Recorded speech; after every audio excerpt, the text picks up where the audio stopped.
आज हम यूनिट 7 के चैप्टर एनर्जी रिसोर्सेज यानी तवानाई के वसाइल के बारे में बातें करेंगे आपसे। इसके तहत हमारा जो मकसद होगा उसमें सबसे पहले इंट्रोडक्शन यानी उसके बारे में हम आपसे इंट्रोडक्शन देंगे। उसके बाद एनर्जी एज अ रिसोर्स मतलब तवानाई जो हमारी जो तवानाई का वसाइल है वो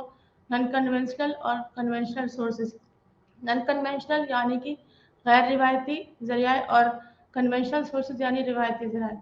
तो इन दोनों के बारे में हम बातें करेंगे। उसके बाद जो हमारी बढ़ती हुई आबादी है और जो हमारी इंडस्ट्रियलाइजेशन हो रही है लगातार, जो हमारे कल कारखाने जो बन रहे हैं, तो उसकी वजह से तवानाई की जो डिमांड है, जो सप्लाई है, उसके बारे में बातें करेंगे और उसके क्या असरात हमारे आबादी के क्या असरात हमारे तवानाई के सप्लाई पे पड़ रही, उनके बारे में बातें करेंगे। और उसके बाद हमारे जो आने वाले वक्त में हमारे एनर्जी की जो तवानाई की जो डिमांड है, जो ज़रूरियात है और उसके लिए उनकी हिफाजत के लिए जो कदम उठाने जाएंगे उसके बारे में हम बातें करेंगे और लास्ट में हमारी समरी होगी। तो सबसे पहले हमने आपसे बातें की थी कि जो हमारे इंसानी ज़िंदगी के लिए सबसे ज़रूरी चीज़ें हैं उनमें सबसे अहम किरदार एक तवानाई की भी है। हमारे माहौलियाती निज़ाम में, इकोसिस्टम में किस तरह एनर्जी का फ्लो होता रहता है, तवानाई की एक बहाव चालू रहती है और वो जो हमारा फूड वेब है उसमें भी देखने के लिए मिलता है। फूड चेन है जो हमारे माहौलियाती निज़ाम में, उसमें भी देखते हैं कि एक लगातार इसकी बहाव, तवानाई की बहाव शुरुआत से चालू रहती है और अगर उसमें किसी किस्म का भी मतलब छेड़छाड़ किया जाए, उसमें अगर रुकावट आती है तो फिर उसका सारा हमारे सिस्टम पे उसका असरात देखने के लिए मिलता है। तो हमारे जो भी आज के हालात हैं, जो हमारे ज़िंदगी की सबसे अहम ज़रूरियात में से एक एनर्जी जो है सबसे वाइटल रोल प्ले करता है, बहुत अहम किरदार अदा करता है। तो उसकी हमारे हर लेवल पे हमें किस तरह से एनर्जी तवानाई की ज़रूरत होती है वो हम देखेंगे। और हमारी जो है तो जैसे जैसे हमारे मुल्क में तरक्की हो रही है और जितना तरक्की के लिए भी हमारी जो भी ज़रूरियात है उसमें एक अहम किरदार तवानाई भी अदा करता है। और उसका जिस तरह से हमारी बढ़ती हुई तरक्की के साथ साथ, हमारे मुल्क की तरक्की के साथ साथ हमारे एनर्जी रिक्वायरमेंट जो हमारी तवानाई की ज़रूरियात है वो उनमें भी बढ़ोतरी हो रही है। तो उसके बारे में हम बातें करेंगे और वो किस तरह से हमारी इकोनॉमी को इफेक्ट करती है, किस तरह से हमारी जीडीपी को पे उसका असर होता है, उनके बारे में भी बातें करेंगे। तो हम इस तरह से देखते हैं कि एनर्जी जो है, तवानाई जो है, उसकी हमारे हर फील्ड में ज़रूरत होती है। और उसके बारे में हम शुरुआत से देखते आ रहे हैं कि जैसे जैसे इंसान तरक्की कर रहा है उसकी ज़रूरियात बढ़ती जा रही है। जो भी डेवलपिंग कंट्रीज़ है, जो भी तरक्की याफ्ता मुल्क हैं, उनमें किस तरह से तवानाई के ऊपर वो लोग डिपेंड करते हैं और एनर्जी कंजम्पशन उन जगह पे किस तरह से होती है। जितने ज़्यादा मुल्क में तरक्की होती है उतनी ज़्यादा एनर्जी की भी खपत, एनर्जी तवानाई की भी ज़रूरियात होती है। और जितने सिस्टम होते हैं जो तरक्की में काम करते हैं, सब में आपको एनर्जी किसी न किसी मुख्तलिफ फॉर्म में, अलग अलग फॉर्म में उसकी ज़रूरत होती है। कहीं पे इलेक्ट्रिकल एनर्जी, कहीं पे केमिकल एनर्जी, कहीं पे हीट एनर्जी, लेकिन एनर्जी आपको हर जगह पे एक अहम किरदार, एक अहम रोल अदा करती है। तो हमारी जो मुल्क की इकोनॉमी है उसमें भी हम देखते हैं कि किस तरह से ये तवानाई का क्या अहमियत है, उसके बारे में भी हम बातें करेंगे। और हमारी बढ़ती हुई जो भी तरक्की है उसमें हम किस तरह से इसके एनर्जी के लगातार सप्लाई को भी चालू रख सकें और लगातार उसकी जो है तो कमी ना हो हमें, और हमें हर जगह मतलब हर फॉर्म में एनर्जी की अवेलेबिलिटी हो, हर जगह उसकी मौजूदगी हो, जो हम उससे तवानाई से हम अपनी तरक्की में किस तरह से उसका फ़ायदा उठाएं, ये सब हम देखने के लिए इसमें डिस्कस करेंगे। तो सबसे पहले एनर्जी एज अ रिसोर्स यानी तवानाई बतौर वसीला। हम शुरुआत से देखते आ रहे हैं कि जैसे हमारी जो भी इंसानी ये ह्यूमन बींग्स हैं, इंसान हैं, किस तरह से वो अपने जितने भी ज़रूरियात हैं जंगलात से जब पूरे करे थे तो उस वक्त भी उन्हें एनर्जी की ज़रूरत होती थी, हीट एनर्जी। और फिर जो वहाँ पे आप जो भी लकड़ी वगैरह जो जलाने के इस्तेमाल में ईंधन का इस्तेमाल करते हैं तो वो भी एक किस्म की एनर्जी है जो हम उससे हासिल करते हैं। जो हमारे रोज़मर्रा की ज़रूरियात है उसमें एनर्जी का किस तरह से तवानाई की रोल है वो हम देखते आ रहे हैं। उस तरह से आप देखिए कि लगातार हमारी आबादी बढ़ती जा रही है और ये बढ़ती हुई आबादी के साथ साथ हमारी एनर्जी की जो तवानाई की जो ज़रूरियात है वो भी बढ़ती जा रही है और किस तरह से हमको उसे पूरे करने के लिए नई नई ऑप्शंस पे ध्यान देना है हमारे लिए। जो हमारे पुराने रवायती जो भी एनर्जी के सोर्सेज हैं, जो भी तवानाई के जो अलग अलग ज़रियाए हैं उन सब के अलावा हमें नई नई ऑप्शंस को भी ढूंढना है, ताकि वो, क्योंकि हमें मालूम है कि जब भी हमारी नॉन रिन्यूएबल रिसोर्सेज है, जो हम कन्वेंशनल सोर्सेज है, जो हम दोबारा हासिल नहीं कर सकते, तो उनकी एक वक्त पे वो ख़त्म हो जाएंगे इस्तेमाल करते करते। तो हमें उनके अलावा नए ऑप्शंस ढूंढने हैं। तो हमें किस तरह से तवानाई का जो सप्लाई है वो हमेशा जारी रखने के लिए इसमें नई नई तरक्की करनी, नई नई खोज करनी है, ताकि हम अपनी तवानाई की जो सप्लाई है उसको जारी रख सकें। तो सबसे पहले इसे हमने 2 कैटेगरी में बांटा हुआ है, नॉन कन्वेंशनल और कन्वेंशनल, यानी गैर रिवायती और रिवायती। तो नॉन कन्वेंशनल यानी कि रिन्यूएबल रिसोर्सेज, इसमें नॉन रिन्यूएबल हो गया कन्वेंशनल, इसलिए इसमें कंफ्यूज नहीं होना चाहिए कि ये नॉन रिन्यूएबल और रिन्यूएबल है। इसमें नॉन कन्वेंशनल यानी रिन्यूएबल, जिसे हम दोबारा हासिल कर सकें, और कन्वेंशनल यानी नॉन रिन्यूएबल, जिसे हम दोबारा हासिल नहीं कर सकते हैं, जो एक डेफिनेट अमाउंट में है, जिसकी ज़्यादा इस्तेमाल करने के बाद हमें मतलब वो ख़त्म होने के चांसेस होते, तो उसमें हमें किस तरह से दोनों को इस्तेमाल करना। तो सबसे पहले नॉन कन्वेंशनल में हम देखते हैं biomass energy, solar energy, fuel cells energy, geothermal energy, cogeneration energy, wind energy. ये सब जितने भी अलग अलग तवानाई के फॉर्म है, जो भी है, इन्हें हम दोबारा से हासिल कर सकते हैं, चाहे वो बायोमास एनर्जी हो या सोलर एनर्जी। सोलर एनर्जी यानी कि शमसी तवानाई जो हमें लगातार रोज मिल रही है सूरज से, सूरज की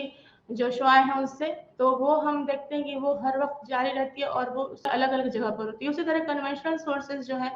उनमें हम देखते हैं ऑयल, यानी कि जो फॉसिल फ्यूल हो गया, ये जो हमें बहुत फॉसिल फ्यूल का हमने देखा था कि ये इसकी एक लिमिटेड सप्लाई होती है, इनका इस्तेमाल एक हद तक ही हम कर सकते हैं, फिर ये ख़त्म होने के इनके चांसेस है। एक वक्त आएगा जब ये ख़त्म हो भी जाएंगे, तो और इनके बनने में लाखों साल लगे हैं, इनकी जो फॉर्मेशन है, तो दोबारा से फिर इन्हें हासिल करना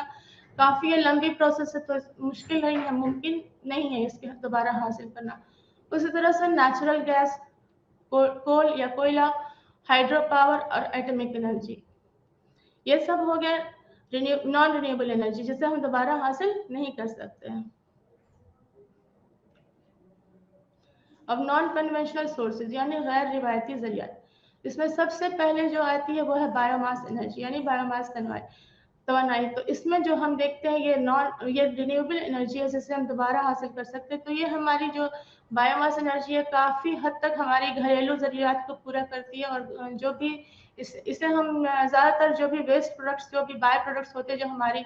लकड़ी, जो टिम्बर इंडस्ट्री है, जहाँ लकड़ी की बड़े बड़े कारखाने होते हैं, वहाँ के, फिर काश्तकारी के बाद जो हमारी जो भी वेस्ट मटेरियल बच जाती है उससे, फिर हमारे घरेलू इस्तेमाल के बाद जो हमारे घर में जो हम जिसे गंदगी के तौर पे हम घर से फेंक देते हैं या हटा देते हैं उनसे, और जो एनिमल वेस्ट है, लकड़ियाँ, उन सब से बायोमास एनर्जी हम हासिल कर सकते हैं। तो इन सब पे काम करके इन सब से जो तवानाई जो हमें हासिल होती है उसका इस्तेमाल हम फिर अपने घरेलू ज़रूरियात को पूरा करने के लिए, और भी इससे जो हमें इलेक्ट्रिकल एनर्जी जो हमें मिलती है, इलेक्ट्रिकल एनर्जी को हम अपने ज़रूरियात जो रोज़मर्रा की हैं उसे पूरा करने में हम इस्तेमाल कर सकते हैं। तो उसी तरह से बायोमास गैसिफायर का हमने देखा कि किस तरह से वो जो है तो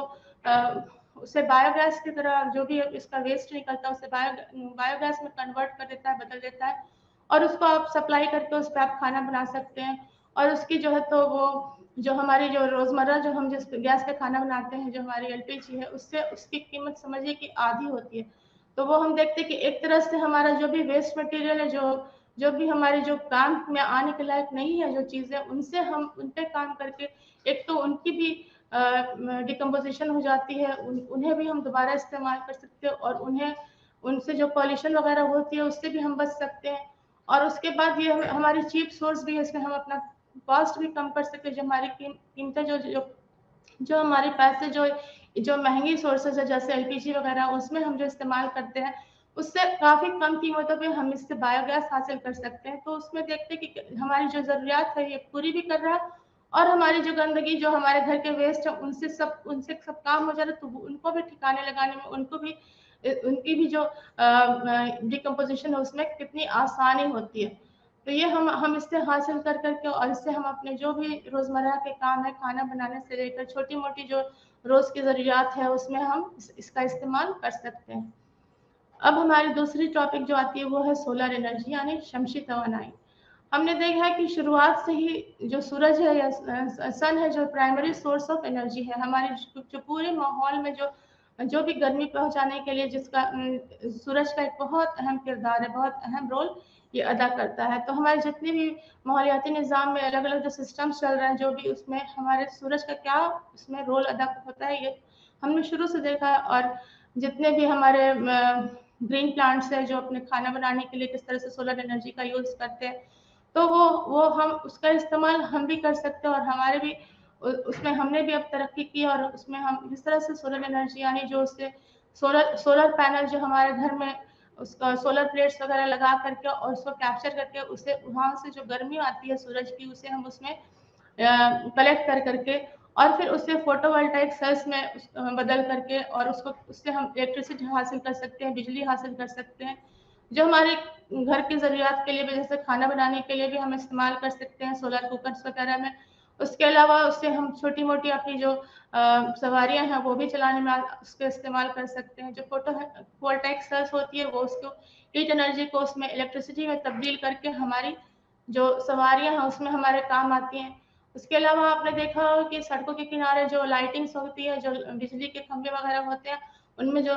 लाइट्स होती है, तो इलेक्ट्रिसिटी की सप्लाई होती है, तो वहाँ भी हम सोलर एनर्जी का इस्तेमाल कर सकते हैं। सोलर पैनल के ज़रिए उन दिन भर जो है वो चार्ज हो जाएंगे, और फिर रात में हमारी जो जितनी लाइटें हैं वो सब उस सोलर एनर्जी से चल सकती है। तो हम इस तरह से जो बिजली की जो कॉस्ट है उसको भी कम कर सकते हैं। और इससे एक तरह से ये सबसे अच्छी चीज़ इसमें यह है कि ये किसी तरह की आलूदगी भी नहीं पहुंचाती है, नॉन पॉल्यूटिंग है, किसी तरह की आलूदगी नहीं पहुंचा रही है, और आपके माहौल को भी साफ सुथरी रखती है, और इसकी सप्लाई भी आपके पास रोज़ होती है। तो इस तरह से आप देखते हैं कि यह एक बहुत ही चीप सोर्स है, और बहुत ईजिली अवेलेबल है, बहुत आसानी से मिलने वाली तवानाई है। और इसके इस्तेमाल को हम, मतलब उसमें कोई ये नहीं है, ये सप्लाई हमेशा बनी रहने वाली है, क्योंकि सूरज तो रोज़ निकलता है, और आपको रोज़ इसकी तवानाई से ये सोलर एनर्जी मिल सकती है। उसी तरह से हम देखते हैं कि ये सोलर एनर्जी हम अपने और भी बहुत सारी चीज़ों में इस्तेमाल कर सकते हैं। और ये जो भी सोलर प्लेट्स है, या घरेलू जो अपने छत पे भी लोग उसको बड़े पैमाने पे इंडस्ट्रीज वगैरह में भी यूज़ होती है, और घर पे भी आप इसको डोमेस्टिक यूज़ में भी इसका इस्तेमाल हो सकता है। अब फ्यूल सेल्स, यानी फ्यूल सेल्स जो होते हैं उसमें किस तरह से डिवाइस लगी होती है, उसमें इलेक्ट्रोकेमिकल्स होते हैं, वो उसमें जो केमिकल एनर्जी है वो डायरेक्टली आप उसको बदल करके इलेक्ट्रिसिटी, और उससे हीट और इलेक्ट्रिसिटी दोनों हासिल कर सकते हैं, यानी बिजली और गर्मी दोनों हासिल कर सकते हैं। इसमें आपने देखा होगा कि ये जो 2 इलेक्ट्रोड्स इसमें होते हैं, एक उसमें से हाइड्रोजन का होता है, एक ऑक्सीजन का होता है, और किस तरह से वो दोनों पे काम होती है, और वो उसमें से बिजली पैदा की जाती है। तो ये सब जो है ये सब है, तो गैर रिवायती ज़रिया है, तो इसमें से रिन्यूएबल रिसोर्सेज है, जिसमें हम आसानी से जो भी एनर्जी है वो हासिल कर सकते हैं। तो ये इनसे मिलने वाली एनर्जी का इस्तेमाल हम स्पेस फ्लाइट्स तक में भी कर सकते हैं, जो हमारे ज़रूरियात है वो उनको भी पूरा करती है। और जो भी इलेक्ट्रिक व्हीकल्स है, जो हमारी आजकल हमने जो पेट्रोल और डीजल की सवारी को नेम बदल में देखिए, जिस तरह से इलेक्ट्रिक सवारियां आ रही हैं, जिसमें हम पेट्रोल के खर्च को कम कर सकते हैं, और इलेक्ट्रिक से वो सब सवारियां चलती हैं, तो उसमें ये फ्यूल सेल्स भी काम करती हैं, और उनसे जो मिलने वाली एनर्जी है, किस तरह से उसे फिर हम तब्दील करके इलेक्ट्रिकल एनर्जी में तब्दील करके इन सवारियों को चला सकते हैं। तो इस तरह से हम कोयला और ये जो पेट्रोल है, जो हमारे नॉन रिन्यूएबल रिसोर्सेज है, जिसे हम दोबारा से हासिल नहीं कर सकते, तो उनकी इस्तेमाल में किसी हद तक कटौती आ सकती है, किस हद तक हम इन चीज़ों से हम इन ऑप्शंस का यूज़ करके उनकी खर्च में कुछ कमी कर उनको बचा सकते हैं, उनको उनको उनकी जो है उनकी हिफाजत कर सकते हैं। उसी तरह से wave and tidal energy, waves and tidal energy भी एक एनर्जी का बहुत अच्छा ज़रिया है। ये चूँकि हमारी जो भी समुद्र हैं और जो उसमें टाइड्स वेव्स जो उठती हैं, तो उनसे हम किस तरह से तवानाई हासिल कर सकते हैं और किस तरह से उससे बिजली इलेक्ट्रिसिटी में कन्वर्ट कर सकते हैं, उसे बदल सकते हैं। तो यहाँ पे भी देखिए ये सब फील्ड में भी धीरे धीरे काम हो रही है। हमारी हुकूमत ने भी बहुत ज़्यादा काम इस पर किया और इस तरह के एनर्जीज को हासिल करने में हमें किसी किस्म की पॉल्यूशन भी नहीं होती है, किसी किस्म की आलूदगी भी नहीं होती है। तो हमारे मुल्क में भी इस पे काम हो रहा है और अभी सबसे पहला ये जो प्रोजेक्ट यहाँ सेटअप किया गया है वो वियतनाम में तिरुवनंतपुरम के पास सेटअप किया गया है। तो जो समुद्र की जो लहरें उठती हैं, जो उनमें ग्रेविटेशनल फोर्स होता है, तो उससे किस तरह से हम फिर एनर्जी हासिल करते हैं और फिर किस तरह से उसे तब्दील करके हम उसको उस एनर्जी को इलेक्ट्रिकल फॉर्म में उसको बदल देते हैं और उसका इस्तेमाल हम किस तरह से करते हैं अलग अलग सोर्सेज में, अलग अलग फील्ड में। तो वो हम देखेंगे यहाँ पे किस तरह से उसका इस्तेमाल हो रहा है। और ये हमारी चूंकि रिन्यूएबल एनर्जी है जिसे हम हासिल करने में कोई मुश्किल भी नहीं है, तो इससे हम अपना फायदा उठा सकते हैं। जियोथर्मल एनर्जी यानी जो जमीन के अंदर की तवानाई है।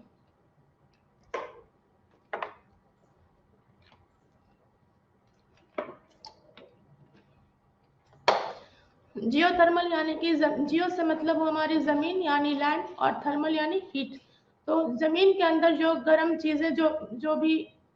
हीट है उनको किस तरह से हम इस्तेमाल करके तवानाई हासिल कर सकते हैं। तो हम देखते हैं कि जैसे हमारी जमीन पे बहुत सारे वोल्केनोज है, वोल्केनोज यानी लगातार जिनसे लगातार लावा निकलता रहता है, तो कितनी ज्यादा गर्मी होती है। और उसके अलावा जो भी हॉट स्प्रिंग्स है,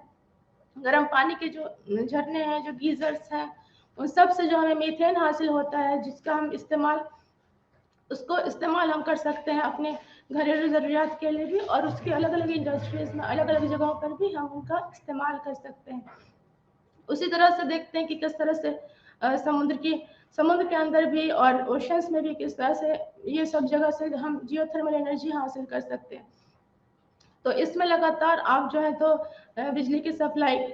हासिल कर करके अपने घरेलू ज़रूरियात को पूरा करने में, अपने जो भी ग्लास हाउसेज है, जो भी ठंडी जगह है उनको गर्म रखने के लिए, फिर हमारे बहुत सारे काश्तकारी में भी इनका इस्तेमाल होता है, जैसे सब्जियां वगैरह उगाने में। तो उन जगह पर हम देखते हैं कि जियोथर्मल एनर्जी का इस्तेमाल हम किस तरह से करते हैं। तो हमारे सैटेलाइट सिस्टम जो हमारी मुल्क की है, वो लगातार उन जगहों को खोजने में, उन जगह पर जहाँ पर जियोथर्मल एरियाज है उन्हें ढूंढने में लगातार मदद करती रहती है। जैसे हमारे मुल्क में नॉर्थ वेस्टर्न हिमालय और वेस्टर्न कोस्ट जो है वहाँ पर उसे जियोथर्मल एरियाज की तरह वहाँ पर उसको पहचाना गया कि वहाँ पे आपको जियोथर्मल एरियाज है, वहाँ पे जो हॉट स्प्रिंग्स है, वहाँ पे वोल्केनोज है। तो वहाँ से हम किस तरह से तवानाई हासिल कर सकते हैं और किस तरह से उसके इस्तेमाल हम अपने ज़रूरियात के लिए कर सकते हैं।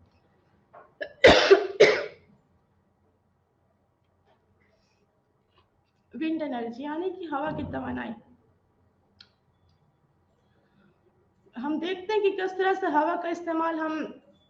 सेलिंग में ग्राइंडिंग रेस यानी कि किस तरह से हम अपने अनाजों को पीसने के लिए, सिंचाई के लिए किस तरह से हवा का इस्तेमाल, हवा से निकलने वाली तवानाई का इस्तेमाल हम कर रहे हैं। उसी तरह से जो टरबाइंस जो चलाती हैं, जो हवा से चलती हैं, वो किस तरह से एनर्जी को ट्रांसफॉर्म करके एक एनर्जी के फॉर्म से दूसरे एनर्जी के फॉर्म में उसे तब्दील करती है, किस तरह से उसे मैकेनिकल पावर में तब्दील करती है। तो उससे बहुत सारे जनरेटर्स वगैरह लगे होते हैं टरबाइंस में, जो हवा के जरिए वो चलते हैं, तो वो काम करते हैं और बिजली पैदा करने में वो मदद करते हैं। अभी इंडिया में हमने देखा, हमारे मुल्क में देखा कि किस तरह से अलग अलग जगह पे विंड मिल का सेटअप किया गया है। उससे वो अब नए तरीके से उसे हम नए तरीकों से जो अभी जदीद तकनीक का इस्तेमाल करके हम किस तरह से उसका सेटअप कर रहे हैं, और वो हमें बहुत सारी अलग अलग फील्ड में हेल्प कर रही हैं। उसमें से सबसे पहले हमारी जो एक्सट्रैक्शन ऑफ ऑयल यानी कि जो हमें सीड से जो तेल निकालने में मदद करती हैं, जो आप देखते हो कि हमारे रोजमर्रा की जो जरूरियात है तेल की, उसको किस तरह से उसमें से बीजों से जो किस तरह से हासिल किया जा सकता है। तो उसमें हमारी विंड एनर्जी जो होती है उसे जला करके और उसे जनरेटर से उसमें से इलेक्ट्रिकल एनर्जी में उसे कन्वर्ट करके और फिर उसे हम अपने इस्तेमाल में लाते हैं। उसी तरह से ज़मीन के अंदर से पानी निकालने के काम में जो पंपिंग ऑफ ग्राउंड वाटर्स होता है, जिससे हम खेतों वगैरह में इस्तेमाल कर सकते हैं, तो उसमें भी विंड एनर्जी का इस्तेमाल होता है और विंड एनर्जी को हम उस तरह से भी इस्तेमाल कर सकते हैं। तो ये सब हमारे चीप सोर्सेज ऑफ एनर्जी हैं, जो हमारी जो बिजली और दूसरे से सबसे बड़ी जो इसमें ये है कि किसी किस्म की किसी तरह की आलूदगी हमारे माहौल को यह साफ सुथरी रख रही है, किसी तरह की आलूदगी नहीं पहुंचा रही है।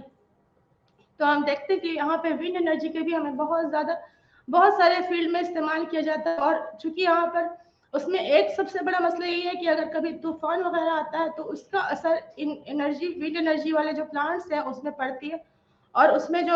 पवन चक्की वगैरह लगी होती है तो उनके पंखों को टूटने का डर होता है। तो बस उसी में थोड़ा सा हिफाजती कदम उठाने की ज़रूरत है। और उसके अलावा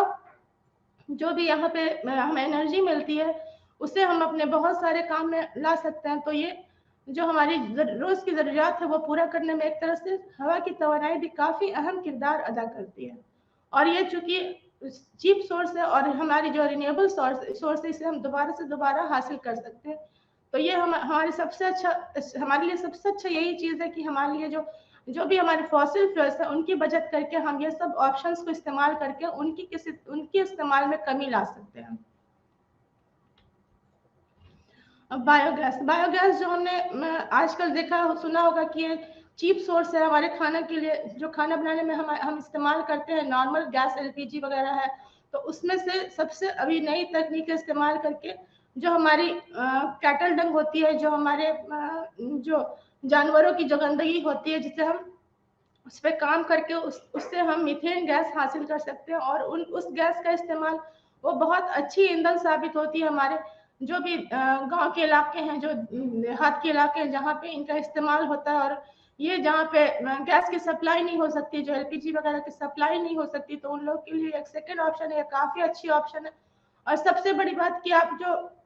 वो ट्रेडिशनल सिस्टम था, जो रिवायती जो पहले से चली आ रही थी, वो कोयला और लकड़ियों पे पकाने की जो सिस्टम थी, जिससे बहुत ज़्यादा गंदगी होती थी और उसके अलावा वो सेहत को भी बहुत हद तक मुतासिर करती थी। तो उन चीज़ों से हमें निजात मिल जाएगी अगर हम इन चीज़ों का इस्तेमाल कर सकेंगे। तो उसके अलावा घर के इस्तेमाल के अलावा हम उसे जो भी मशीनरीज वगैरह जो होती है फैक्ट्रीज में और जो टरबाइंस होती है, तो उनमें भी इनका इस्तेमाल किया जा सकता है। और इसके अलावा जो बायोगैस के का सबसे अच्छा इस्तेमाल हमारे जो डोमेस्टिक यूज़ में होता है, तो वो तो खैर होता ही है, वो हमारे लिए बहुत साफ सुथरी और हेल्दी ऑप्शन हमारे लिए होती है। क्योंकि किचन में सबसे ज़्यादा गंदगी कोयला और लकड़ी की जो पुरानी सिस्टम चली आ रही थी वो सबसे होती है। उससे जो आलूदगी होती है वो जो काम करने वाले हैं उनके सेहत पर भी काफ़ी हद तक उसका इफेक्ट होता है। उसकी वजह से उनकी हेल्थ पे जो है तो सबसे ज़्यादा देखने को मुश्किलात आती है। उन्हें 10 किस्म के रोग वगैरह जो लगती है, बीमारियां लगती हैं। तो उससे भी हम बच सकते हैं, वो पॉल्यूशन से भी हम बच सकते हैं जो किचन में उसकी वजह से। और दूसरी बात है कि गंदगी जो होती है उससे भी बचा जा सकता है। ये साफ सुथरी एक ऑप्शन होती है जिसमें आपको आराम से किसी किस्म की आलूदगी भी नहीं होती है, और इससे आप आराम से, इसमें टाइम भी कम लगता है, इसमें आराम से आप खाना बना सकते हैं। कन्वेंशनल सोर्स यानी जो रिवायती जरिया है, ये हम शुरू से देखते आते हैं कि हमारी जो भी रिवायती जरिया है, जो हमारी पूरी तरह से जितनी भी पुरानी सिस्टम थी खाना बनाने से लेकर पुराने जो भी कल कारखाने में इस्तेमाल होने वाले थे, उसमें सबसे ज़्यादा ये फॉसिल फ्यूल्स जो थे, ऑयल, नेचुरल गैस जो भी है, कोयला और हाइड्रोलैक्स जो हमारे इस्तेमाल में आए थे, तो उन सब का इस्तेमाल हम एक हद तक ही कर सकते हैं। और उनका सप्लाई एक वक्त आने के बाद इनकी सप्लाई खत्म होने के चांसेस हैं। तो इसलिए अब हम इनके बारे में बातें करेंगे और किस तरह से इनके इस्तेमाल में कमी ला करके और अलग अलग ऑप्शन का इस्तेमाल करके इनके इस्तेमाल में कमी ला करके हम इनको जो है तो सेव भी कर सकते हैं, इनकी हिफाजत भी कर सकते हैं। हमारी पुरानी जो हमारी इंडिया की इकोनॉमी थी, जो हमारा जो भी सेटअप था, उसमें हमें सबसे ज़्यादा पहले जो भी सप्लाई एनर्जी के लिए हमें जो भी सप्लाई किया जाता वो यही सब फॉसिल फ्यूल जो है, तो वो हमें उन्हीं से एनर्जी हासिल होती थी, उन्हीं से तवानाई हासिल होती थी, और उन्हीं का इस्तेमाल हम अपने इंडस्ट्रीज में, अपने घरेलू इस्तेमाल में सब कर रहे थे शुरुआत से ही। तो उनका एक इस्तेमाल एक हद तक ही हम कर सकते हैं, और इसलिए हमने इनके बारे में इनके हिफाजती कदम उठाने के लिए, इनकी सेफ्टी के लिए, इनकी हिफाजत के लिए, इनकी प्रोटेक्शन के लिए हमें हिफाजती कदम भी उठाने और इनको सप्लाई को बनाए रखने के लिए और हमें अपना ध्यान देना और हुकूमत भी इस पे काम करे कि किस तरह से इन नॉन रिन्यूएबल रिसोर्सेज की हिफाजत की जा सके। तो उसके अलावा हम देख रहे थे कि अभी जो हमारे जो एक ही मतलब इस तरह की जो रिवायती ज़रियात थे, जो भी कन्वेंशनल सोर्सेज थे, तो उनकी वजह से चूंकि उनकी कमी भी होती है, वक्त वक्त पे कोयले की कमी या जो भी इंडस्ट्रीज में कमी होती है या बिजली की जो भी पावर स्टेशन में देखते हैं कि कमी होती है, तो कितना ज़्यादा हमें आप जो बिजली के सप्लाई में उसका असर पड़ता है। हमारी जो बिजली की सप्लाई है जो हमें घर में हासिल होती है, हमारी बहुत सारी चीज़ें जो उस पर डिपेंडेंट होती हैं या इंडस्ट्रीज में जहाँ पे कल कारखाने में, तो उनसे वो मुतासिर होती है। तो इसलिए उनका इस्तेमाल किस तरह से हमें करना है और कैसे उन्हें बचा करके रखना, हम इनके बारे में भी बातें करेंगे। तो सबसे पहले फॉसिल फ्यूल्स में आती है ऑयल यानी कि तेल। तो तेल का जो सप्लाई हमारे यहाँ जितनी भी हमारे मुल्क में जो तवानाई की सप्लाई होती है, इसमें 30% जो है तो तेल की सप्लाई होती है, इसका इस्तेमाल होता है। और इंडिया हमारे मुल्क जो है तो वो बहुत सारा तेल जो है तो हमारा इंपोर्ट वहाँ से इंपोर्ट होता है, बॉम्बे हाई से, अपर असम से, काम्बे से, कृष्णा गोदावरी और कावेरी बेसिन से भी। तो इसलिए तेल हम देखते हैं कि हमारी ये बहुत एक अहम फॉसिल फ्यूल है, लेकिन इसका इस्तेमाल हम एक हद तक ही कर सकते हैं। नेचुरल गैस, इन हमारे मुल्क में नेचुरल गैस जो होती है उसकी भी वो भी हमारे पावर जनरेशन में, फर्टिलाइजर्स में, पेट्रोकेमिकल प्रोडक्शन में सब में इस्तेमाल होती है। तो उनमें भी वो तेल पे भी डिपेंड होते हैं, वो मतलब अपनी ज़रूरियात को पूरा करने के लिए। तो उनके इस्तेमाल में भी हमें देखना कि किस तरह से उनके इस्तेमाल कम से कम की जाए। उनके बाद सेकेंड ऑप्शन जहाँ पर हम ढूंढने, जहाँ पर इनका इस्तेमाल एक हद तक करने के बाद फिर हम दूसरे इनके ऑप्शंस को यूज करके इनको एक हद तक यूज करके बचाया जा सके और इनकी इनकी प्रोटेक्शन की जा सके। उसी तरह से कोयला तो हमें मालूम है कि फॉसिल, ये सब फॉसिल फ्यूल्स है। तो एक ये सब फॉसिल फ्यूल्स को बनने में भी हमने देखा कि किस तरह से पुरानी जो भी हमारे पुरानी लकड़ियां वगैरह, पेड़ वगैरह जो हमारे जंगलात में गिर जाते हैं या जो भी डिकम्पोज होती है, उसमें काफी वक्त लगता है, उसमें सूरज की रोशनी पड़ती है और उसमें भी शमसी तवानाई की जरूरत होती है, सोलर एनर्जी की जरूरत होती है, जो एक वक्त तक उस पर काम करके और उसमें ट्रैप होकर के सोलर एनर्जी धीरे धीरे उसे डिकम्पोज करता है, धीरे धीरे उस पर उसके जो भी और फिर जमीन के अंदर जो प्रेशर होती है, उसके प्रेशर से ये धीरे धीरे तब्दील होते हैं। तो उसमें काफी साल लग जाता है इन फॉसिल फ्यूल्स को बनने में भी। तो उसको बनने में जो हजारों हजार साल लगते हैं, लाखों साल लगते हैं, तो उसमें जो है उसमें भी हम देखते हैं कि सूरज की एक बहुत अहम किरदार होती है और उन्हें बनाने में वो धीरे धीरे जो उसमें सोलर एनर्जी जो ट्रैप होता है, तो वो धीरे धीरे डिकम्पोज होते हैं और वो बनते बनते धीरे धीरे वो कोयला में, लकड़ी में, अलग अलग जो कन्वेंशनल सोर्सेज है उनमें तब्दील होते हैं। और वो जो है तो ये बनने के बाद इनकी इस्तेमाल हम किस तरह से करते हैं कि इसका इस्तेमाल हम इस तरह से करें कि ये हमारी जो है तो ज़रूरियात को पूरा तो करे ही, लेकिन इसे किसी तरह से भी हम इसके बर्बादी ना करें, इसके इस्तेमाल इस तरह से करें कि हमें फ्यूचर में भी, हमारे आने वाले वक्त में भी इसकी कमी ना हो सके। तो वही हम देखते हैं कि किस तरह से फॉसिल फ्यूल्स बनने में वक्त लगता है और कैसे उनका इस्तेमाल करें इन सब चीज़ों का कि इनकी इस्तेमाल एक हद तक ही की जा सके, इनकी बर्बादी ना की जा सके और हमें फ्यूचर में भी इनकी सप्लाई लगातार मिलती रहे। अब हाइड्रो पावर जो सस्ती और सबसे साफ सुथरी समझी जाती है तवानाई की एक सोर्स है। तो इससे हम जो है तो जितने भी अंदरूनी इलाके जो हमारे हैं, जहाँ पे बिजली की सप्लाई नहीं हो सकती है या जो भी गांव वगैरह के इलाके हैं जहाँ पे बिजली पहुंचना मुश्किल होता है, तो उन जगहों पर इसका इस्तेमाल करके हम अपनी वहाँ की जो लोकल नीड्स होती है, जो वहाँ के लोगों की ज़रूरियात होती है, उसे पूरा करने में किस तरह से ये हमारी मदद करती है। तो ये बहुत सी साफ सुथरी और सस्ती भी होती है। और जहाँ पे आप देखिए कि छोटी छोटी बांध वगैरह होती है, जो जहाँ पे पानी को जो है तो इस्तेमाल करके वो बिजली पैदा की जा सकती है, लेकिन इसकी जो भी प्लांट्स वगैरह लगती है थोड़ी सी ये महंगी होती है उसमें, क्योंकि और उसको देखभाल करने की भी है वहाँ पे ज़रूरत। तो उसको बहुत अच्छे से जो ट्रेंड लोग होते हैं वहाँ पे बांध पर काम करके और इसमें से इलेक्ट्रिक जो है तो बिजली को पैदा कर करके और फिर उसे सप्लाई करके और जो गांव की जो रिमोट इलाके हैं उनमें उनकी ज़रूरियात को पूरा करने में मदद होती है। अब एटॉमिक एनर्जी यानी कि जो एटम्स के टूटने के बाद जो एनर्जी मिलती है, जो एनर्जी जनरेट होती है और उससे जो हमें इलेक्ट्रिसिटी मिलती है या बिजली मिलती है जो हासिल होती है, उसे हम कहते हैं एटॉमिक एनर्जी। तो इसके लिए हमें हमारी जगह जगह पे इस एटॉमिक एनर्जी को हासिल करने के लिए, एटॉमिक तवानाई को हासिल करने के लिए एटॉमिक रिएक्टर्स लगे होते हैं। इस डिवाइस से हम जो है तो फिर यहाँ पे जो रिएक्शंस होते हैं तो उससे हम जो तवानाई मिलती है काफी हद तक उससे हम काफी अच्छी मतलब वो होती है, अच्छी किस्म की होती है और उससे हम तवानाई जो हासिल करते हैं तो उससे हम बहुत सारी चीजों के लिए इस्तेमाल करते हैं, हमारी जो भी जरूरियात है उसे इस्तेमाल करते हैं। लेकिन इन जगहों पर जो है तो इनसे जो हासिल होती है वो हीट एनर्जी है या फिर जो भी हमारी इलेक्ट्रिकल एनर्जी है उसका इस्तेमाल हम टरबाइंस को रोटेट करने में, उन्हें जो है तो टरबाइंस चलाने में जो हमारी जो भी हमें तवानाई हासिल होती है तो उससे किस तरह से तवानाई को फिर तब्दील करके हम उसे इलेक्ट्रिसिटी में बदलते हैं और उसका इस्तेमाल हम जगह जगह पे, चाहे हम घरेलू इस्तेमाल में उसका इस्तेमाल करें या फिर हमारी सवारियों में उसका इस्तेमाल करें, इलेक्ट्रिक जो भी व्हीकल्स होती है उसमें इस्तेमाल करें या फिर हमारी जो घरेलू जरूरियात की सामान है हम उसमें इस्तेमाल करें। लेकिन इन सब एटॉमिक तवानाई में सबसे ध्यान देने की जो चीज़ है वो ये है कि उसे हम अपने जो इंसानी आबादी होती है, जहाँ पे इलाका जहाँ पे इंसान की आबादी होती है उन जगहों से उसे दूर रखना चाहिए। और चूंकि इन जगहों पर जो रिएक्शंस होते हैं, जो एटॉमिक रिएक्शंस होते हैं, इसमें हो सकता है कि कुछ लीकेज वगैरह होती है, जो गैस की लीकेज होती है तो वो बहुत ज़्यादा हमारे लिए नुकसानदेह साबित होते हैं, हमारे सेहत के लिए बहुत नुकसानदेह साबित होते हैं। तो वो सबसे बड़ी इस एनर्जी के लिए सबसे पहली चीज जो है जो एटॉमिक रिएक्टर्स है तो वो उन्हें जो भी आबादी वाले इलाके हैं उनसे दूर उनका सेटअप करना चाहिए। उसके अलावा उनके बहुत ज्यादा सेफ्टी मेजर्स है, जो भी हमें उसमें हिफाजती कदम है वो बहुत देखभाल करके उठाने, क्योंकि वो यूरेनियम जो वहाँ की जो रेडियो एक्टिव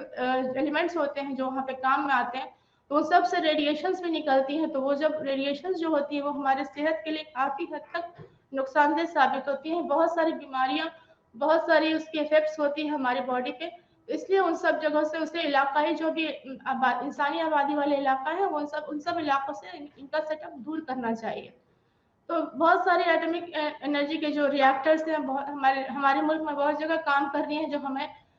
लगातार सप्लाई पहुंचा रही हैं। इलेक्ट्रिकल एनर्जी की जो तवानाई की जो सप्लाई है वो हमें पहुंचा रही है। तो ये काफी हद तक हमें साफ सुथरी और बिजली ये मुहैया कराती है और हमारे बहुत सारे जो जरियात है वो इन पर डिपेंड होते हैं। Energy demand due to population growth and industrialization. तो बढ़ती हुई आबादी और लगातार बनने वाले कल कारखाने नए नए, तो उसमें किस तरह से हमारी एनर्जी की डिमांड यानी कि तवानाई की तलब कितनी बढ़ती जा रही है उसके बारे में हम बातें करेंगे और उसका असर क्या हमारे इन्वायरमेंट पे, हमारे माहौल पे पड़ रहा है उसकी भी हम बातें करेंगे। तो हम देख रहे हैं कि इंसानी आबादी किस तरह से बढ़ रही है। आप देख रहे हैं कि सारी दुनिया में इंसान की आबादी लगातार बढ़ती जा रही है और बढ़ती हुई आबादी की अपनी अपनी ज़रूरियात भी है।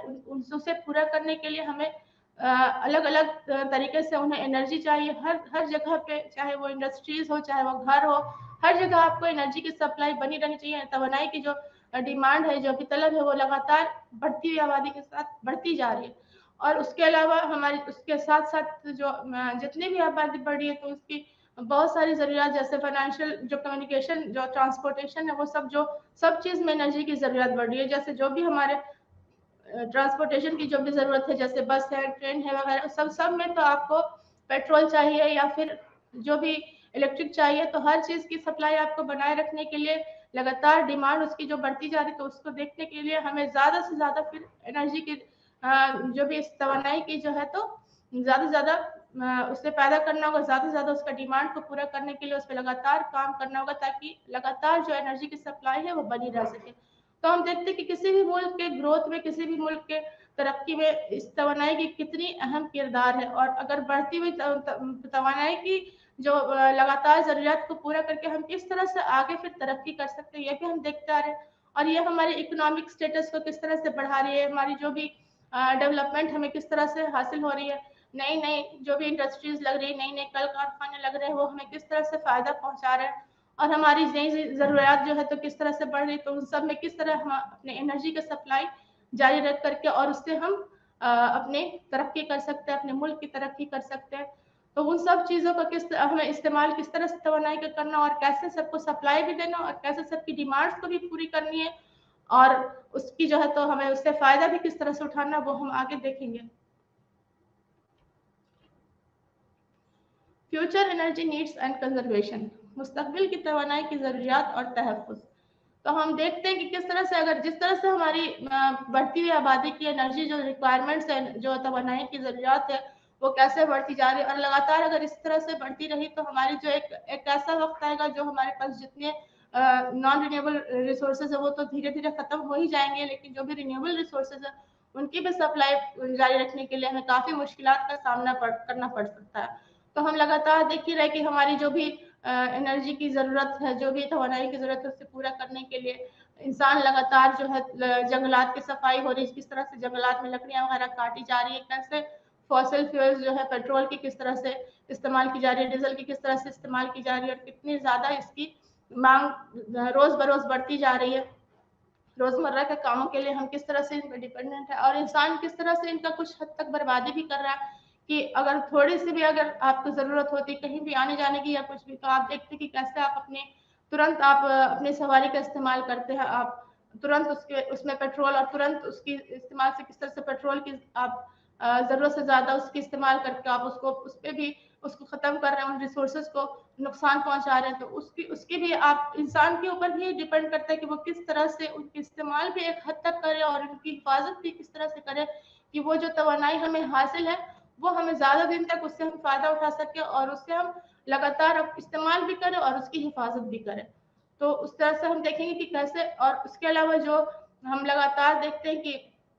हमारे जो इन सब चीज़ों से जो पॉल्यूशन होती है, जो जो आलूदगी होती है हमारे माहौल में, तो वो हमें किस तरह से नुकसानात पहुंचाते हैं। लगातार इनके इस्तेमाल से हमारी जो माहौल जो है तो जिस तरह से आलूदा हो रही है, नई नई जो मुश्किलात आ रही हैं, जैसे पॉल्यूशन जिस तरह से बढ़ती जा रही है और पॉल्यूशन की वजह से, उस आलूदगी की वजह से लगातार इंसान में होने वाली बीमारियां और हमें साफ सुथरी हवा भी हमें नहीं मिल पाती है हमें। तो वो भी देखते कि वो किस तरह से हमारे एटमॉस्फेयर को, हमारे माहौल को किस तरह नुकसानात पहुंचाती है। तो इस तरह से हम नॉन कन्वेंशनल सोर्सेज को अडॉप्ट करके उसका इस्तेमाल करके हम किसी हद तक इन चीज़ों पे काबू पा सकते हैं, इन पॉल्यूशन पे काबू पा सकते हैं, हमारे जो भी आलूदगी है उस पर काबू पा सकते हैं। तो वो सब चीज़ों पे काम करने की ज़रूरत है और उन्हें अपने मुल्क को भी तहफ़्फ़ुज़ पहुँचाने के लिए अपने इन सब चीज़ों की जो है तो ज़रूरियात पे काबू रखने के लिए हमें किस तरह से काम करना है। Development of non polluting energy systems in India, गैर आलूदगी वाली तवानाई की तरक्की भारत में निज़ाम। इसमें सबसे पहले जो काम हुआ है वो हुआ है चूल्हों पे, जो हमारे रिवायती चूल्हे जो जिस पे खाना पकाने की जो थी, जिससे बहुत ज़्यादा धुआं निकलता था और जो लकड़ियाँ और कोयला वगैरह जिसमें इस्तेमाल होती थी, तो उसका हम देखते थे कि उसका सबसे ज़्यादा उसमें आलूदगी, घर में जो काम करने वाले हैं, जो घर का माहौल है, वो तो गंदगी की वजह से, नुकसानदेह हवा की वजह से, उसके अलावा उससे आपका माहौल में भी पूरी मतलब गंदगी, उसके जो पॉल्यूशन है, उसकी जो आलूदगी है, उससे आप इन्वायरमेंट को भी अपने नुकसान पहुंचा रहे हैं, अपने माहौल को भी नुकसान पहुंचा रहे हैं। तो इस चीज़ पे काम करने के लिए हमें नए साइंटिस्ट ने, हमारे जो भी साइंसदानों हैं, उन्होंने नई तकनीक का इस्तेमाल करके इन चूल्हों को जो है तो बनाया है, जिसमें आपको जो भी खाना बनाना है तो वो उसमें सबसे पहले आपकी स्मोकलेस कुकिंग होगी, यानी कि इसमें धुआं नहीं निकलेगा। उसके अलावा जो वक्त लगता था वो पुराने रवायती चूल्हों पे काम करने में, चूंकि उसमें खाना बनाने में काफ़ी वक्त लग जाता था, वो टाइम टेकिंग प्रोसेस था, तो उस पर भी हम काबू कर सकते हैं। उस पर भी काम जो हमारे यहाँ उस वक्त को कम करके उस पर कम कम वक्त में खाना बनाया जा सकता है। और हमारी जो ईंधन जो इस्तेमाल हो रही थी, लकड़ी कोयले जो इस्तेमाल हो रहे थे, जो हमारे फॉसिल फ्यूल्स का इस्तेमाल होता, उनमें भी काबू करके उनको भी कम से कम इस्तेमाल किया जा सकता है। तो ये हमारे चूल्हा जो डेवलप किया गया है, इसी मकसद के तहत किया गया है कि हमारी सेहत के लिए भी साफ सुथरी और अच्छी रहे और हमारे जो कुकिंग टाइम है उसको भी कम कर सके, हमारे वक्त को भी की भी बचत हो और उसके अलावा हमारे फ्यूल्स जो है, हमारे जो ईंधन है, उसकी भी बचत हो। दूसरी हमारी एनर्जी फ्रॉम सिटी सीवेज, यानी जो हमारी शहर में जो हमारी जो गंदगी निकलती है, जितने भी अलग अलग जो ट्रीटमेंट्स होते, जो कल कारखाने हैं, जो पेड़ पौधे, इसके अलावा जो भी जितने घर के घरेलू इस्तेमाल में जो निकलती है गंदगी वो सब का, तो उसका हम किस तरह से इस्तेमाल करके उसमें से हम एनर्जी तवानाई हासिल कर सके। तो उसमें सबसे पहले हम उस पर काम करके जो हमें गैस मिलती है उसे स्लज गैस कहते हैं, यानी कि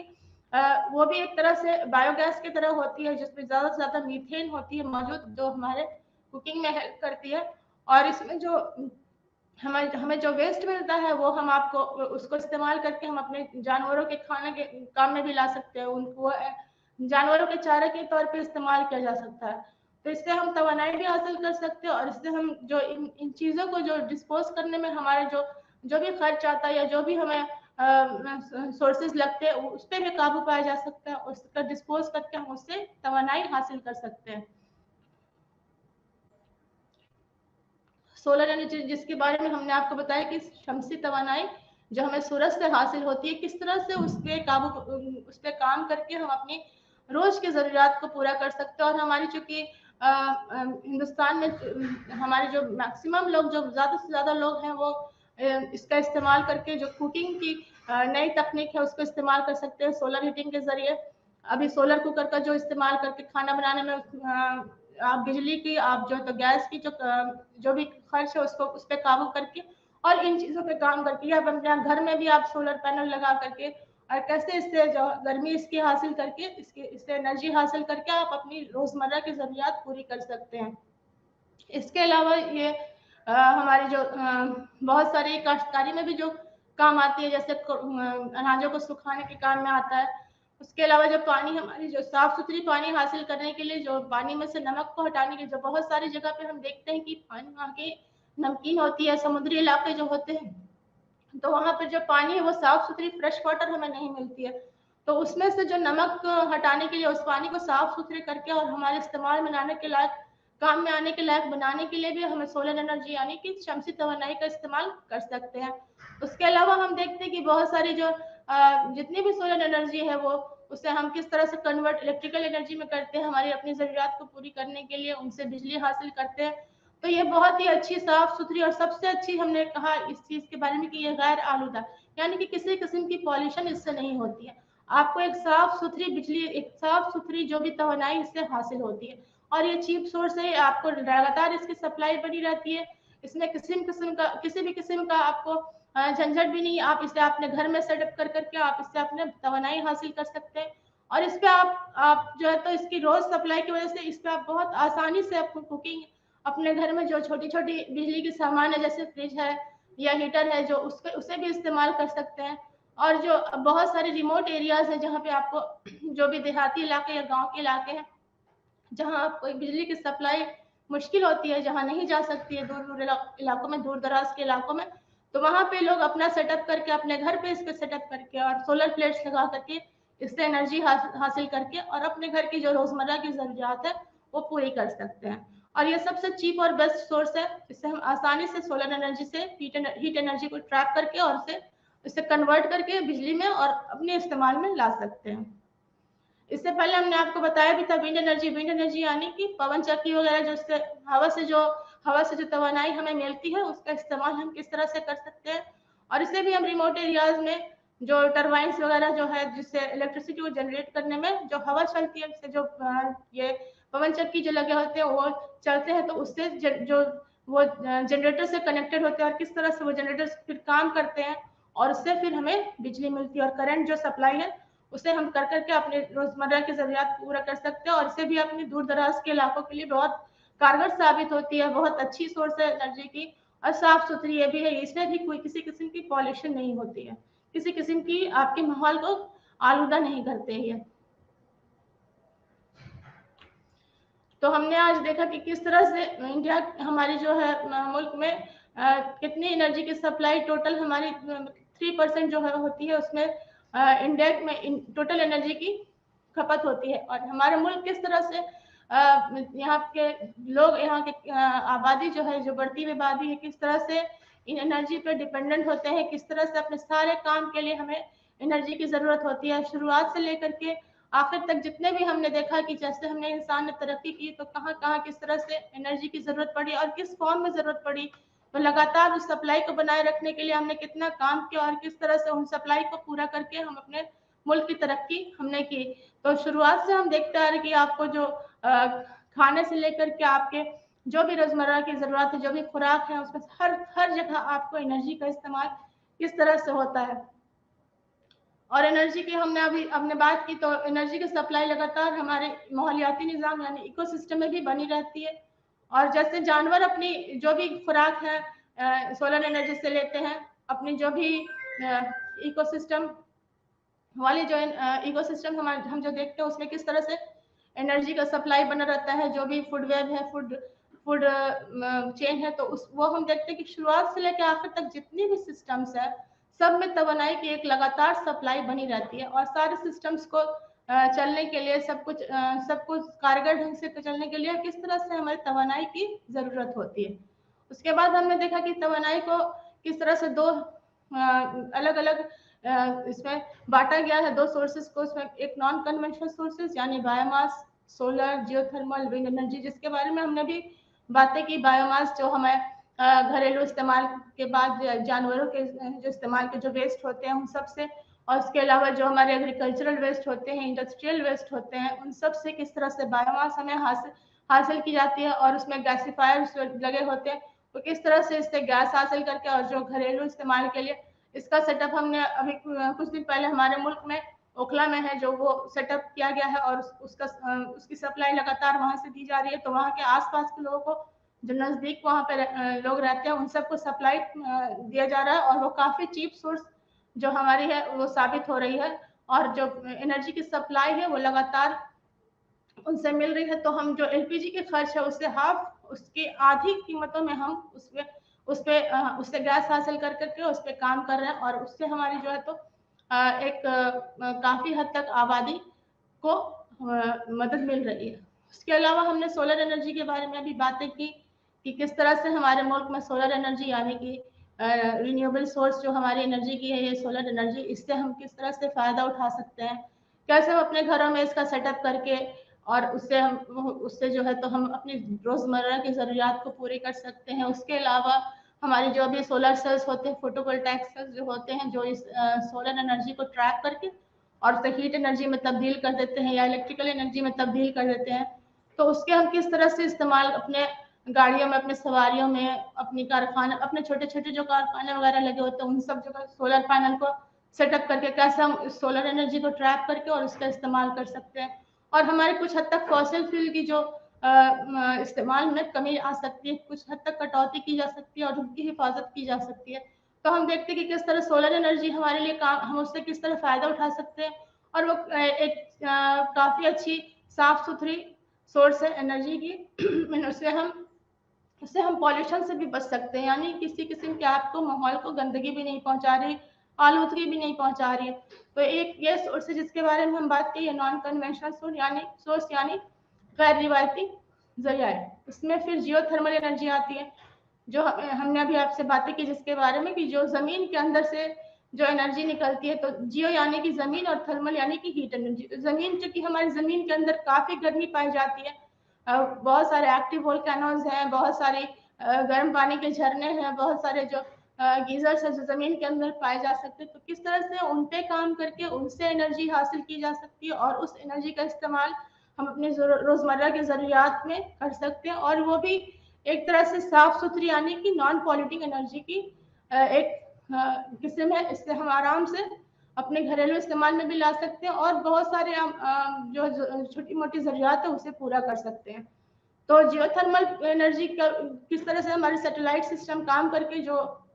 हमारे मुल्क में मुख्तलिफ जगह पर जहाँ पर ये हॉट स्प्रिंग्स वगैरह पाई जाती हैं, जहाँ जहाँ पे आपको जमीन के अंदर, तो वो हमारे सैटेलाइट काम करके उन एरिया को, उन जगहों को पहचानने में मदद करती है। और फिर उस एरिया पे हम फिर जियोथर्मल एनर्जी अगर हमें मिलती है तो फिर उस एरिया पे काम करके हम फिर से उससे एनर्जी हासिल करते हैं। उसी तरह से विंड एनर्जी, उसी तरह से हमने उसके अलावा टाइडल एनर्जी, जो भी हमारे समुद्र की लहरों से एनर्जी मिलती है, जो हमारे हवा से एनर्जी मिलती है, उसमें काम करके किस तरह से हम अपनी तवानाई हासिल कर करके, ये सब नॉन कन्वेंशनल सोर्सेज से, जो गैर रिवायती सोर्सेज है, उससे हम किस तरह से बिजली पैदा कर सकते हैं, किस तरह से केमिकल एनर्जी, किस तरह से मैकेनिकल एनर्जी पैदा होती है, और उसका इस्तेमाल हम अपनी रोज़मर्रा की ज़रूरत के अलावा जो भी हमारी जो इंडस्ट्रीज वगैरह है, जहाँ जहाँ एनर्जी की सप्लाई बनी रहनी चाहिए, उन सब जगहों पर हम इस एनर्जी को प्रोवाइड कर सकते हैं, इस एनर्जी को हम जो मुहैया करा सकते हैं। उस तरह से हमने देखा फिर कन्वेंशनल सोर्सेज यानी कि जो रिवायती जरिया हैं, जैसे ऑयल, नेचुरल गैस, कोल, हाइड्रो पावर एनर्जी, ये सब जो है, ये सब इसमें बहुत सारे फॉसिल फ्यूल्स जो हैं, वो जो एक जिनका इस्तेमाल एक हद तक इंसान कर सकता है, और जो एक वक्त आने के बाद वो इस्तेमाल करते करते धीरे धीरे वो खत्म हो जाएंगी, वो कम हो जाएंगी, और इस तरह से और उनका दोबारा बनना भी बहुत मुश्किल है, उतना वक्त लगता है, उसमें हजारों साल, लाखों साल लगते हैं।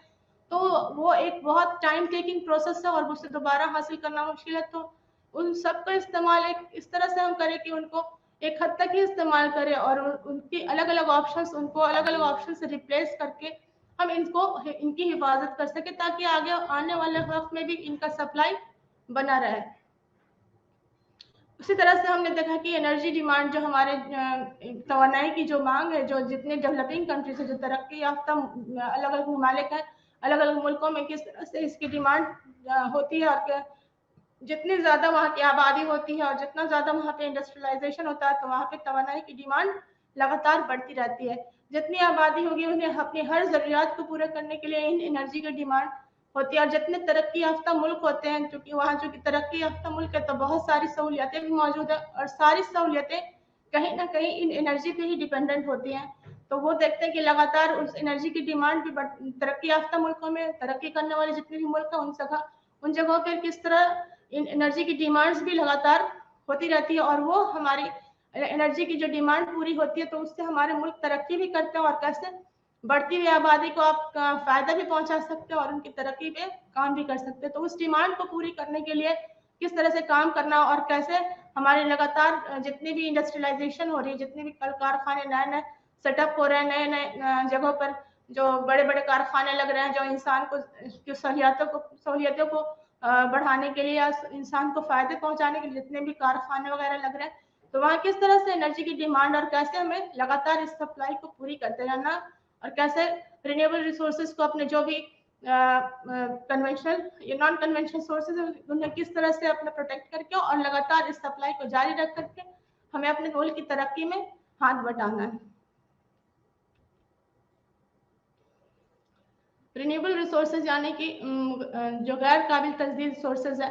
वो लगातार खत्म होते जा रहे हैं, क्योंकि हम लगातार इस्तेमाल हो रही है उनकी।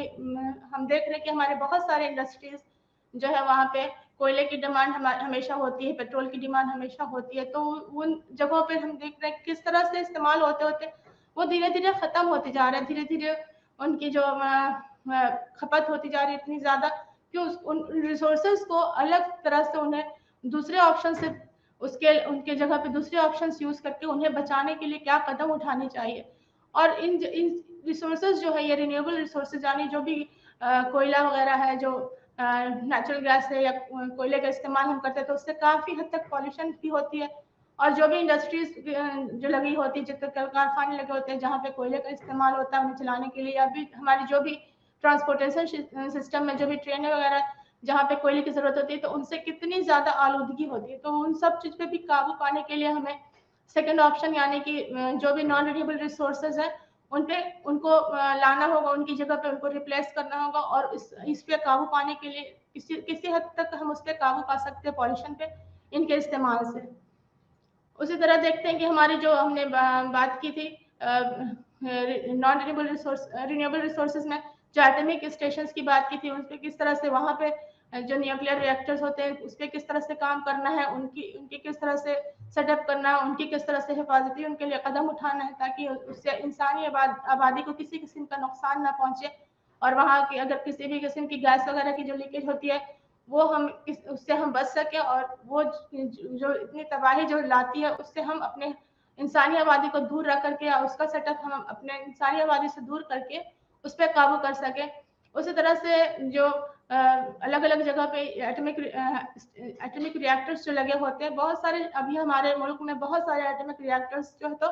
सेटअप उनका हुआ है बहुत जगह पर। तो इनसे हम किस तरह से एनर्जी हासिल कर करके इससे भी हम अपने रोज़मर्रा के इस्तेमाल में ला सकते हैं। और ये भी एक non polluting form of energy है, जिससे हमें किसी किस्म की कोई आलूदगी नहीं होती है। जो रेडिएशंस निकलते हैं उससे जो हमें वो चूँकि आबादी से दूर होती है तो उसका हमारे इंसानी आबादी पे कोई असर नहीं होता, तो उसे इस्तेमाल करके भी हम अपनी सहूलियात को, अपने जो भी रोज़मर्रा की ज़रूरियात है उसे पूरा कर सकते हैं। रिन्यूएबल एनर्जी के बारे में हमने बताया कि उसमें जो फ्यूल का कॉस्ट होता है जो वो भी बहुत हद तक कम किया जा सकता है उसमें, चूँकि वो इनसे जो भी नॉन रिन्यूएबल रिसोर्सेज है तो उनसे काफ़ी चीप होती है, सस्ती होती है, और उसमें हम वो आसानी से मिलने वाली भी एनर्जी होती है, तवानाई होती है। इसे हासिल करने में उतनी मुश्किलात नहीं होती है। वो चूँकि आपको रोज़ आपको वो चीज़ नई नई चीज़ों से हासिल हो रही है, नई उससे जो पैदा की जा रही है, इसलिए इसे रिन्यूएबल यानी कि दोबारा हासिल करने वाली एनर्जी का नाम दिया गया है। तो वो हम नॉन रिन्यूएबल रिसोर्सेज के ऊपर रिन्यूएबल एनर्जी रिसोर्सेज को और सोर्सेज को यूज़ करके, इस्तेमाल करके, उनका किसी हद तक इस्तेमाल में कमी करके उनकी हिफाजत हम कर सकते हैं। उसी तरह से हम देखते हैं कि हमारी जो एनर्जी की सोर्सेज हैं उन्हें चूँकि हमें लगातार ये हम फ़ायदे भी पहुँचा रहे हैं, तो उनकी भी कंज़र्वेशन यानी उनकी हिफाजत के लिए हमें क्या-क्या करना चाहिए। इसमें हमारी हुकूमत भी काफ़ी हद तक काम कर रही है। कुछ अलग-अलग जगह पे कंज़र्वेशन के लिए जो प्लांट्स वगैरह लगाए हैं उनकी किस तरह से हिफाजत की जा रही है और कैसे उनकी इस्तेमाल की जा रही है कि उनकी हिफाजत भी की जा सके और उनसे हमें फ़ायदे भी हासिल हो सके। और कैसे हम अपने कुछ हद तक अपनी जो भी ज़रूरियात है उससे कम कर सकते हैं। जैसे हम जैसे अपनी रोज़मर्रा की जो ज़रूरियात है, जो हम अपने ऊपर भी अपने खर्च, जैसे हम निकलते हैं कहीं भी अपने आप जो है तो जाते हैं, तो अपने घर में जो आपकी बेज़रूरत जो जली होती है बिजली की स्विचेज़ हैं या एसी वगैरह है, सबको ऑफ करके उसमें आप अपने ऊपर अपने हद तक काम करके कुछ हद तक उसमें कमी ला सकते हैं। उसमें आपको भी अपने आप को उतना ही ज़्यादा ये करना, इंटरेस्ट लेना होगा, उतना ज़्यादा उसमें दिलचस्पी लेकर के और कुछ हद तक उसकी हिफाजत के लिए आप काम कर सकते हो। उसके अलावा जो हमारी अगर हम इन सब पे काम करें तो बहुत सारी हमारी जो मुश्किलात हैं उन पे काबू पाया जा सकता है। जैसे सबसे पहले जो हमें साफ-सुथरी हवा, साफ-सुथरी माहौल उसमें हमें हासिल होगी। हमारी जो है जो सबसे पहली रिक्वायरमेंट है हमारी ज़िंदगी के लिए ऑक्सीजन, जो हम साफ-सुथरी ऑक्सीजन इससे हासिल कर सकते हैं। और इन रिन्यूएबल रिसोर्सेज को इस्तेमाल करके हम अपने माहौल को, अपने आसपास के माहौल को सबको साफ-सुथरा बना सकते हैं। एक साफ-सुथरी और साफ-सुथरी हवा और साफ-सुथरी अपने आबो-हवा के अलावा जितनी भी हमारी जितनी रिसोर्सेज हैं उनकी हिफाजत कर सकते हैं और हमारे जो रोज़मर्रा की ज़रूरियात है उस पे भी काबू करके हमें खुद भी काम करना होगा कि उस पे भी काबू करके हम किस तरह से इन नॉन रिन्यूएबल रिसोर्सेज की हिफाजत कर सकते हैं। तो हमने बहुत सारी चीज़ों को भी देखा कि कैसे हम अपनी रोज़मर्रा की ज़रूरियात को पूरा करने के लिए इन सब चीज़ों पे नई-नई चीज़ों का इस्तेमाल करके, नई तकनीक का इस्तेमाल करके नॉन रिन्यूएबल रिसोर्सेज के इस्तेमाल को कम कर के रिन्यूएबल रिसोर्सेज की तरफ हम मुड़ करके और नई तकनीकों का इस्तेमाल करके हम अपने रोज़मर्रा की ज़रूरत, हमारे किचन से लेकर हमारी जो भी व्हीकल्स, जो हमारी सवारी से लेकर हमारी जो खाने-पीने की खुराक है उससे लेकर जितनी हमारी जो इंडस्ट्रीज़ हैं, सब पे हम जो काम करके और किस तरह से हम इन चीज़ों की ज़रूरियात को कम करके और हमें अपने आप को भी फ़ायदा पहुँचाएँ और इनकी हिफाजत भी करें, ताकि हमें आने वाले वक़्त में भी इन सब चीज़ों की सप्लाई बनी रहे, इन सब चीज़ों की हमें लगातार इनसे हम फ़ायदे भी उठा सकें और हम अपने माहौलियाती निज़ाम को भी किसी तरह का उसमें भी बिगाड़ पैदा ना करें और हमारे जो इकोसिस्टम वगैरह चल रही है, जो हमारे एनवायरनमेंट वाले सिस्टम्स चल रहे हैं, उनको भी किसी तरह का नुकसानात ना पहुँचाएँ और हमारे सबसे बड़ी चीज़ जो है उसमें पॉल्यूशन पे काबू पा करके हम साफ-सुथरी हवा और साफ-सुथरी माहौल अपने आने वाले जो जनरेशन है उन्हें भी मुहैया करा सकें। तो नाज़रीन, आज के लिए बस इतना ही। अब अगले क्लास में आपसे फिर मुलाकात होगी। शुक्रिया।